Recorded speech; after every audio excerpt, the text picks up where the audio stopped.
Tu esi ieradusies teltī ārpus burbuļa. Mēs esam organizācija vispār no Jelgavas novada, bet jau mēs esam pa visu Latviju. Es esmu Eva, esmu biedrs te jau pusotru gadu, cik ilgi ir arī biedrība. Ikdienā tas, ko es daru, es ierakstu podkastus ar lēmumu pieņēmējiem. No sākuma tas bija Jelgavas novadā, tad tas bija Latvijā, un tad šogad mēs arī Eiropā ierakstām un ar Eiropas deputātiem. Un ar ko es runāju? Čau, Eva. Mani sauc Ines Šubēvica. Šeit Sarunu festivālā Lampa es koordinēju 135 brīvprātīgos, jeb tā saucamās zilās cepurītes, kas rūpējas par ikvienu apmeklētāju informētību, labbūtību, palīdz arī organizatoriem. Jā, tas ir tas galvenais mans uzdevums šajās dienās. Dzīvē daru arī vēl visu ko citu. Tā kā cāļa mamma 135 bērniem. Jā. Nav grūti? Ir ļoti interesanti, ir ļoti priecīgi, ir ļoti iedvesmojoši un ir ļoti, ļoti pamācoši. Laikam jau, ja es nevarētu kaut ko paņemt priekš sevis katru gadu šeit, tad es kādā brīdī teiktu, neturpināšu, bet jau 6. gads, joprojām kaut ko ņēmu uz sev un pagaidām nav tāda vēlmīte teikt nē. Šodien mēs parunāsim par tēmu, vai vecums nosaka, cik vērtīga ir cilvēka balss. Varbūt tu arī iesākt ar pavisam vieglu jautājumu, kāpēc dažreiz jauniešu viedokli neuztver tik nopietni kā pieaugušo? Es jaunatnes jomā strādāju 26 gadus. Man ir diezgan daudz ko salīdzināt, kā pa paudzēm tās lietas attīstās. Un patiesībā, tā kā tu saki, lieta, kas ir nemainīga, kad joprojām jauniešu balss baigi neņem nopietni. Un tas, ko es esmu pārliecinājusies un paņēmusi sev, kas ir viena lieta, kāpēc mēs bieži vien ignorējam jauniešu viedokli, mēs baidamies. Mēs baidamies no jauniešu idejām, no jauniešu uzskatiem, no tā, ko jaunieši dara un kā viņi dara, jo loģiski mēs mazliet vecāka paudze lietas saprotam savādāk. Mēs daram lietas savādāk, un bailes jau ir psiholoģiski viena no tām lietām, bailes no nezināmā, kas mūs apstādina. Un ja es kā vecāks cilvēks nesaprotu, ko tu kā jaunāks cilvēks tagad no manis gribi, man ir vieglāk tevi ignorēt. Un nereti, diemžēl, izmantojot arī manu varas pozīciju kā pieaugušajiem, jo īpaši mazāk aizsargātiem jauniešiem, nepilngadīgiem, varbūt jauniešiem no nelabvēlīgām ģimenēm, jauniešiem ar kādām ierobežotām iespējām, geogrāfiski, ekonomiski, sociāli, jauniešiem ar invaliditāti. Bieži vien tas ir tas, ko es redzu, ka pieaugušie izmanto šo varas pozīciju attiecībā pret jauniešiem, ignorē, bet es tiešām ļoti, ļoti ticu, ka tās ir bailes, un es arī redzu, ka mēs ar to varam strādāt. Un investējot pieaugušo izglītošanā, ir tiešām solis pretī tādai labākai sapratnei starp paudzēm. Es ļoti, ļoti cienu cilvēkus, kas ir iekšā starppaudžu pētījumos, jo viņi akadēmiski, teorētiski izskaidro lietas, kas notiek process, kas notiek sabiedrībā. Man tas ir ļoti palīdzējis nevis saprast labāk jauniešu, jo ar to man nav liela izaicinājuma, ņemot vērā, ka es ikdienā esmu ar jauniešiem, bet man tas ir ļoti palīdzējis skaidrot citiem pieaugušajiem, kad tie jaunieši arī ir vērtība, savādāka, bet ļoti liela vērtība. Tas tā laikam tas pirmais, kas nāk prātā. Tu minēji to, ka tu esi jau 26 gadus ar jauniešiem kopā. Kā ir 26 gadu laikā mainījies šis vai viedokli, vai jauniešu viedokli uztver vairāk vai mazāk, kā tas bija, agrāk, bet jā. Zini, kas ir mainījies? Ir mainījies iespējas. Jā. Ja mēs paskatāmies 20-25 gadus atpakaļ, jauniešiem tik daudz paust savu viedokli nebija iespējams. Bija tādas varbūt klātienes kaut kādi formāti atsevišķi, ja bija cilvēks, kas tos formātus organizēja. Protams, mega vilnis viedokļu paušanā sākās ar internetu pieejamību, ar sociālajiem tīkliem.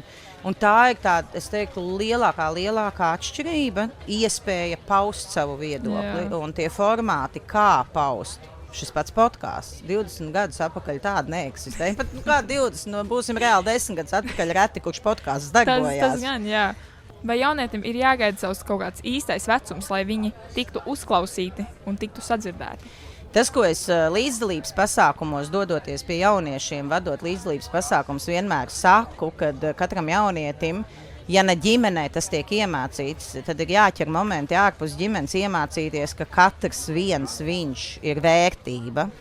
Un, jo ātrāk jaunieši paši mācīsies sevi aizstāvēt to, ka ar viņiem ir jārēķinās. Arī reizēm ejot pret vecākiem, pret pedagogiem, jo ātrāk arī tas jaunietis varēs tiešām paust savu viedokli, jo sistēma kā tāda dod iespēju izpausties. Un šobrīd, attiecībā, ja mēs skatāmies no jauniešu puses, tas, ko es redzu, lielākais izaicinājums ir jaunietis pats. Vai viņš ir gatavs atvērt muti un pateikt, vai viņš noklusēs. Tas ir tas lielākais izaicinājums. Un citādi ir vienkārši jādara. Es teiktu, ir jāturpina uzturēt tās platformas, kas ir izteikties. Visiem, kam ir jaunas idejas, viņas ir jāattīsta. Es teiktu, nav nekad par daudz radīt iespēju izteikties, jo jaunieši ir dažādi. Dažādos burbuļos mēs dzīvojam, un jo vairāk būs tās iespējas, jo dažādāki pieaugušie, es saku pēdējais, pieaugušie, tieks mazliet vecāki, jo īpaši, kas pieņem kaut kāds lēmums, jo vairāk viņiem būs iespēja sadzirdēt to vienu X burbulīti, un tā viņi arī uzzina, jo arī jau bieži vien pieaugušie kaut kādas lietas nedara, jauniešu interesēs, nevis tāpēc, ka viņi negrib, pa negribēšanu mēs jau izrunājām, bet viņi vienkārši nezina. Jā. Vai tavuprāt vispār ir tāds īstais vecums? Nav īstais vecums, jo man liekas, šodien arī Lampā brīnišķīgs piemērs dialoga apļi bērniem. Jā. Tas ir īstais vecums viņiem runāt, izpaust savu viedokli. Ir veidota platforma un tas ir īstais vecums. Ja? Un tāpat teiksim, ar senioriem es ļoti daudz strādāju, un ir atkal procesi, kuros viņi nav ikdienā iekšā, un viņiem nedeg tie sociālie tīkli. Daļai, protams, jā, bet ir liela daļa, kam nedeg. Viņiem vajag to platformu, ka tu atnāc, ka tu parunā ar viņiem, un tas arī ir īstais vecums. Mēs esam ļoti daudz diskutējuši ar jauniešiem, ne tikai par to, kad ir vecums īstais iet uz vēlēšanām, bet arī par to, kad ir īstais vecums beigt iet uz vēlēšanām. Wow. Tā kā, tas ir par to īsto vecumu, man liekas, katrs vecums ir īstais, ja ir pareizā platforma iedota, kā izpausties. Jā.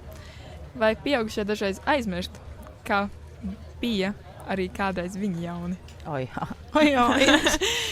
Jo īpaši tie pieaugušie, kuriem ir jaunieši ģimenē, kuriem pašiem aug bērni, kuriem bērni vai pusaudžu vecumā. Es teicu, strādājot ar jauniešiem, es komunicēju ar šiem pusaudžiem, kas ir, protams, interesantākais vecums ever. Radziņi, nadziņi, niķi, stiķi. Un tieši tas ir tas vecums, kad arī veidojas ļoti daudz konflikti ģimenēs jauniešiem ar vecākiem tā iemesla dēļ, ka vecāki aizmirst. Viņi bija tieši tādi paši, viņi darīja vēl trakākas lietas. Man bērni visi ir virs 20 gadiem jau, man jau mazdēliņi čaug jau, tūlīt jau varēšu arī gudras lietas mācīt. Un es reāli caur viņiem, es esmu vienmēr augus līdzi, testējusi kaut kādas lietas, bet es viņiem vienmēr esmu teikusi, kā mēs darījām jaunībā, to nevar tomēr jums stāstīt. Kad mēs tiešām esam vēl trakākas lietas darījuši. Un ļoti daudz vecāku nezinu, kāpēc arī aizmirst to tieši tajos brīžos, kad viņi visvairāk ir vajadzīgi tiem jauniešiem.